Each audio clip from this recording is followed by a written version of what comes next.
தமிழக சட்டப்பேரவை தேர்தல் தேதி அறிவிக்கப்பட்டுவிட்ட நிலையில் அரசியல் கட்சிகளிடையே கூட்டணி பேச்சுவார்த்தை இன்னும் நீடிக்கிறது. இதன் அடுத்த கட்ட நகர்வுகள், தேர்தல் பரப்புரைக்கான கட்டுப்பாடுகள் பற்றிய கூடுதல் தகவல்களை நமது மூத்த ஆசிரியர் தியாகச்செம்மலிடம் கேட்கலாம். செம்மல், தேர்தல் தேதி அறிவிக்கப்பட்டுள்ள நிலையில பாரதிய ஜனதாவின் கூட்டணி பேச்சுவார்த்தை எந்த கட்டத்தில் இருக்கிறது? தேமுதிகவின் அரசியல் நகர்வுகள் என்னன்றது சொல்லுங்க. மும்தாஜ், பாரதிய ஜனதா கட்சியை பொறுத்தவரை நேற்றைக்கு அந்த கட்சி தொண்டர்களிடமிருந்து விருப்ப மனுக்களை பெற தொடங்கி இருக்கிறது.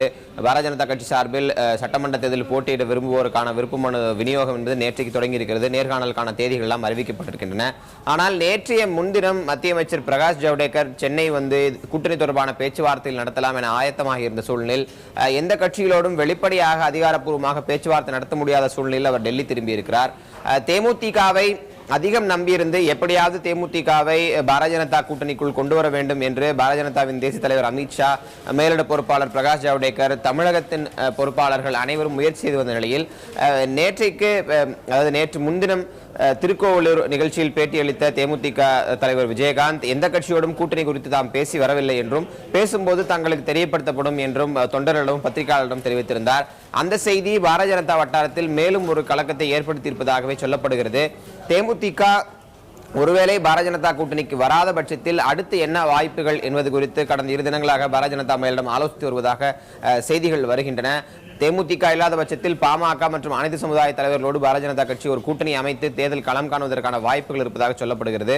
ஆனால் பாரதிய ஜனதாவின் தேசிய தலைமையை பொறுத்தவரை 2014ஆம் ஆண்டு பாராளுமன்ற தேர்தலில் இருந்த அதே கூட்டணியை எப்படியாவது மீண்டும் கொண்டு வர வேண்டும் என்ற முயற்சியில் தீவிரமாக ஈடுபட்டு வருவதாகவே தெரிகிறது. மும்தாஜ், செம்மல், இந்த சட்டமன்ற தேர்தல் கூட்டணி இறுதியாகிறதுல தேமுதிகவோட பங்கு மிக முக்கியமானதுன்னு சொல்லப்படுது. இன்னைக்கு புதிய தலைமுறைக்கு பிரத்யேக பேட்டி கொடுத்த பாமக முதலமைச்சர் வேட்பாளர் அன்புமணி கூட தமிழகத்தில் நிலவர இந்த கூட்டணி குழப்பத்துக்கு தேமுதிக தான் காரணம் குறிப்பிட்டிருக்கிறாரு. இந்த நிலையில திமுக தரப்புல தேமுதிகவை கூட்டணியில இணைக்க ரொம்ப காலமா முயற்சி மேற்கொள்ளப்பட்டு வருது. ஆனாலும் அது இதுவரை கை கொடுக்காததுக்கு என்ன காரணம்? தம்பி, அதாவது ஒவ்வொரு கட்சிக்கும் எந்த கட்சியோடு கூட்டணி வைப்பது அல்லது தனியாக நிற்பது என்பது அந்த கட்சி சார்ந்த உரிமையாகவே பார்க்கப்படுகிறது. தேமுதிகவை பொறுத்தவரை எப்படி மற்ற கட்சிகள் தேமுதிகவை தங்கள் கூட்டணிக்குள் கொண்டு வர வேண்டும் என்பதில் முனைப்பு காட்டுகிறார்களோ, மற்ற கட்சிகளின் வெற்றி தோல்வியை தேமுதிக முடிவு செய்யும் என்று எதிர்பார்க்கிறார்களோ, அந்த அளவுக்கு இன்னும் சொல்லப்போனால் அதை விட கூடுதலாக தேமுதிக எடுக்கக்கூடிய முடிவு அந்த கட்சியின் தனிப்பட்ட எதிர்காலத்திற்கு மிக முக்கியமான ஒரு முடிவாக நாம் பார்க்க இருக்கிறோம். 2005ஆம் ஆண்டில் கட்சி தொடங்கி கிட்டத்தட்ட 10 ஆண்டுகள் முடிந்து 11ஆம் ஆண்டில் இந்த கட்சி அடியெடுத்து வைத்திருக்கக்கூடிய சூழலில் அந்த கட்சியின் வளர்ச்சியை பார்க்க போனால் 2009ஆம் ஆண்டுக்கு பிறகு அது சரிவு பாதையிலேயே இருந்து வந்ததை நம்மால் பார்க்க முடிகிறது. 2011 அதிமுக கூட்டணியில் சேர்ந்ததாக இருக்கட்டும், 2014 நாடாளுமன்ற தேர்தலில் பாரதிய ஜனதாவுடைய தேசிய ஜனநாயக கூட்டணியில் சேர்ந்ததாக இருக்கட்டும், அந்த கட்சியின் வாக்கு சதவீதம் தனியாக நின்று போட்டியிட்ட போது விட சற்று குறைந்திருப்பதை தான் பார்க்க முடிந்தது. அதன் பின்பு 2011 சட்டமன்ற தேர்தலில் பிரதான எதிர்க்கட்சி தலைவரை தேமுதிக தலைவர் விஜயகாந்த் பெற்றிருந்தாலும் கிட்டத்தட்ட 9 சட்டமன்ற உறுப்பினர்கள் அதிமுக வசம் மாறியிருந்தார்கள். அதனால் அவரால் முழுமையாக செயல்பட முடியாத ஒரு சூழல் இருந்தது. தமிழகம் முழுவதும் பல்வேறு அவதூறு வழக்குகளை தேமுதிக தலைவர் விஜயகாந்த் சந்தித்திருந்தார். கட்சி ஒரு நெருக்கடியான காலகட்டத்தில் இருப்பதாக பல இடங்கள் வெளிப்படையாக சொல்லக்கூடிய நிலை கூட தேமுதிகவின் 2ஆம் கட்ட தலைவர்கள் எல்லாம் வந்திருந்தார்கள். ஆனால் கூட்டணி சேர்வதற்கு முன்பாக அவர் நிலை என்பது வேறாக இருந்தது. இப்படி ஒரு நிலையில்தான் தற்போது தேமுதிக எடுக்கக்கூடிய முடிவில் மிகுந்த ஒரு கவனத்துடனும் சற்று காலதாமதத்துடனும் அந்த முடிவை எடுத்து வருகிறது. ஆனால் நேற்றைக்கு அறிவிக்கப்பட்டிருந்த தேர்தல் தேதி 40 நாட்கள் அவகாசம் வழங்கி இருப்பது எந்த கட்சிக்கு சாதகமாக இருக்கிறதோ இல்லையோ, தேமுதிகவுக்கு அது மிகவும் சாதகமாக இருக்கும். இன்னும் சற்று யோசித்தே அவர்கள் முடிவெடுப்பார்கள் என்றுதான் எதிர்பார்க்கப்படுகிறது. தம்பி செம்மல், தமிழ் மாநில காங்கிரஸ் கட்சி கூட்டணி பற்றி முடிவை எப்போது அறிவிக்க இருக்கு? அது மட்டுமல்லாம அந்த கட்சியிலும் ஏதேனும் இந்த தாமதம் நிகழ்வதற்கான காரணங்கள் என்ன? தமிழ் மாநில காங்கிரஸ் கட்சியை பொறுத்தவரை இந்த தேர்தலுக்கு அது மிகவும் ஒரு புதிய கட்சி என்றுதான் சொல்ல வேண்டும். இன்னும் சொல்ல போனால் தமிழ் மாநில காங்கிரஸ் தலைவர் வாசரின் வார்த்தைகளிலிருந்தே சொல்ல வேண்டும் என்றால், தனித்து போட்டியிடும் பலம் எங்களுக்கு கிடையாது, மக்கள் விரும்பக்கூடிய கூட்டணியில், தொண்டர்கள் விரும்பக்கூடிய கூட்டணியில் நாங்கள் இருப்போம் என்று அவர்கள் தொடர்ந்து சொல்லி வருகிறார்கள். ஆனால் நாம் விசாரித்த வகையில் தமிழ் மாநில காங்கிரஸ் அதிமுகவுடன் கூட்டணி வைப்பதற்கான சாத்தியக்கூறுகள் அதிகம் இருப்பதாகவே சொல்லப்படுகிறது.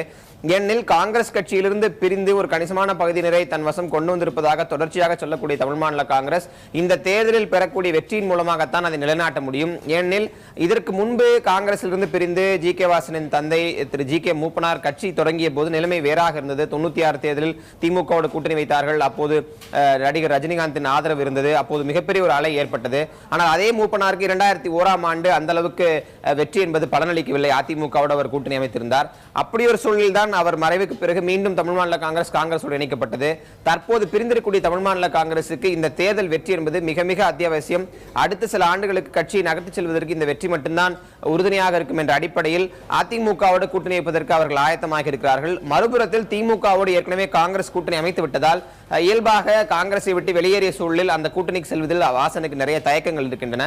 இந்த அடிப்படையில் அவர் அதிமுக முகாமோடு தான் போவார் என்று எதிர்பார்க்கப்படுகிறது.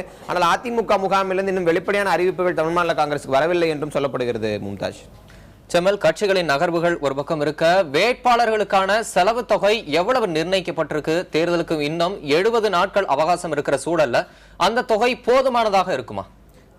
70 நாட்கள் அவகாசம் என்பதை நாம் அப்படி பார்க்க வேண்டியதில்லை என்று நினைக்கிறேன். என்ன, வேட்புமனு தாக்கலுக்கு இன்னும் 47 நாட்கள் இருக்கின்றன. இன்றிலிருந்து 47 நாட்கள் இருக்கின்றன. வேட்புமனு தாக்கலுக்கு பிறகுதான் வேட்பாளர் அறிவிக்கப்பட்டு முழுமையான தேர்தல் பிரச்சாரம் முழுவீச்சில் தொடங்கும்.